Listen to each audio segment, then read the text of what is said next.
শায়েখ আব্দুর রাজ্জাক উনি তো আমাকে চেনার কথা না, ওনাকে আমি অনেকদিন থেকেই ছোটবেলা থেকে দেখতাম, এবং উনি যে কতটা সফল সেটার নিদর্শন হচ্ছে আব্দুল্লাহ। একজন বাবা আসলে কতটা ভালোভাবে সন্তানকে মানুষ করছে সেটার নিদর্শন কিন্তু সন্তানের ক্যারেক্টার, সন্তানের বড় হওয়া দেখলে আমরা বুঝতে পারি। তা শায়েখ আব্দুর রাজ্জাক উনি নিজের আলো যতটা উদ্ভাসিত, আজ থেকে 30-50 বছর পরে যখন ইতিহাস লেখা হবে, আমার ধারণা ওনার পরিচয় আলাদাভাবে তো আছেই, কিন্তু ওনার সন্তানের জন্য ওনার পরিচয় আরো বেশি অনেক বাড়বে ইনশাল্লাহ। আমরা দোয়া করি ইনশাল্লাহ।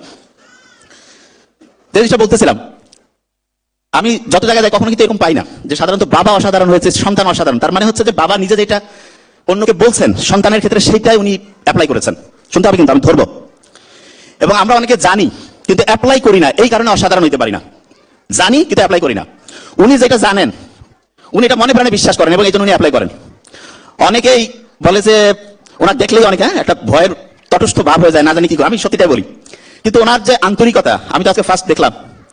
আমার শ্রদ্ধায় নানা ছিল এরকম আন্তরিক, তা উনি আল্লাহ ওনাকে বেহেশত নসিব করুক। তো ওনার সাথে চেহারার মিল আছে আলহামদুলিল্লাহ। তা আমি যখন একটা জিনিস লক্ষ্য করলাম যে ওনার ছেলে যখন বক্তব্য দেয়, এরকম কয়েকটা স্পিচ আমি শুনছি, কতটা মনোযোগের সাথে ওনার স্পিচগুলো শুনে। আব্দুল্লাহর স্পিচ শায়েখ আব্দুর রাজ্জাক উনি কতটা মনোযোগ দিয়ে শুনে। যে কোনো সন্তানের কথা যদি আব্বা আম্মা এরকম মনোযোগ দিয়ে শুনে, আশা করা যায় সেই সন্তান অসাধারণ হবে।